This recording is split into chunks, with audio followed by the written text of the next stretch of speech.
Northern California kelp forests have been reduced to an all-time low biomass. The California Department of Fish and Wildlife Marine Invertebrate Management Team has conducted annual ecosystem surveys of kelp forests in Sonoma and Mendocino counties since the 1970s. The severe reduction in kelp is likely to heavily impact the recreational red abalone fishery, an economically important fishery in Northern California. Bull kelp, Nereocystis luetkeana, forms foundational habitat for invertebrates and fish in the nearshore environment of the Northern California coast. Unfortunately, over the last few years, bull kelp beds have declined dramatically. Since 2008, kelp beds along the Sonoma and Mendocino coastline have lost an estimated 86 to 97% of their biomass due to a combination of unusual ocean and climate conditions. Where there used to be healthy bull kelp forests, there are now miles of urchin barrens, areas of high urchin density, and bare rock. Kelp forests are naturally very dynamic habitat, but kelp loss to such an extent has never been documented before.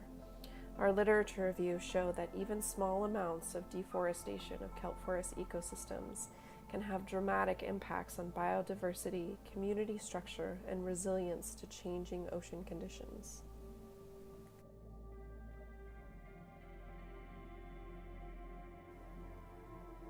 Abalones are herbivores that depend on healthy kelp forest ecosystems for food and habitat.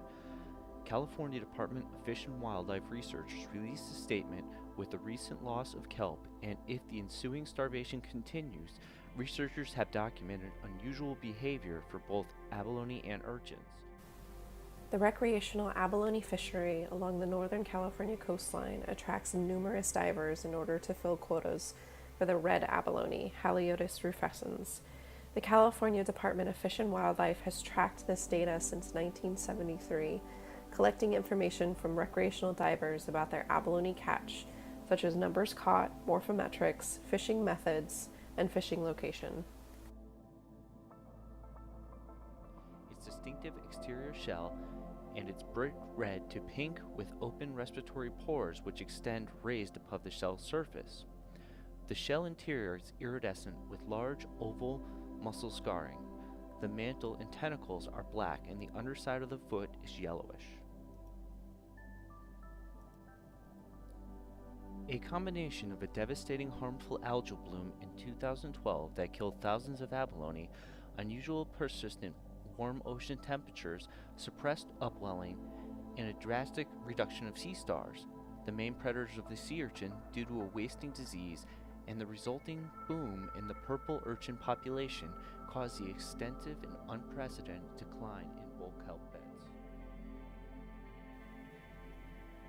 Our research question is how, over the past 44 years, have reported captures in the recreational fishery indicated changing population numbers, and what impact may the recent habitat loss have in Sonoma and Mendocino?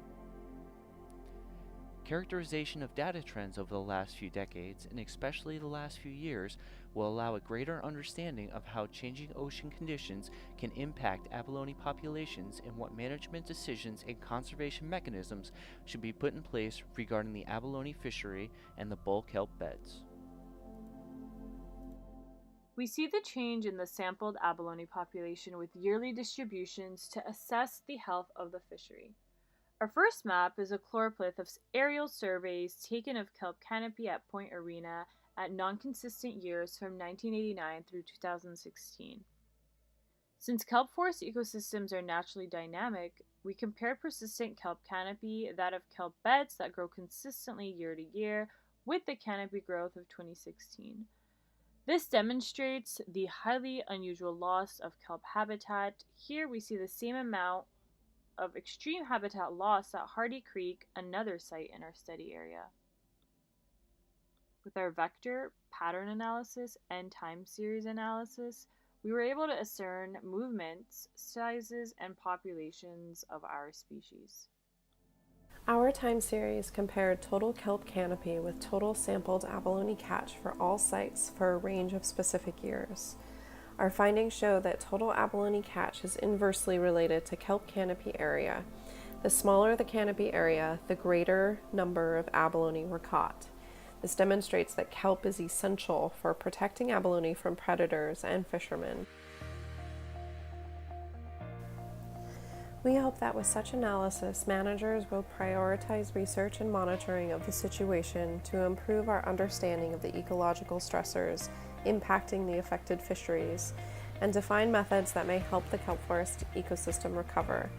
The CDFW Marine Invertebrate Management Team is partnering with the fishing industry and the scientific community to identify opportunities to assess kelp forest recovery potential under various conditions. Their researchers will also continue the long-term ecosystem monitoring program that will track changes in ocean conditions and hopefully the progress of kelp forest recovery.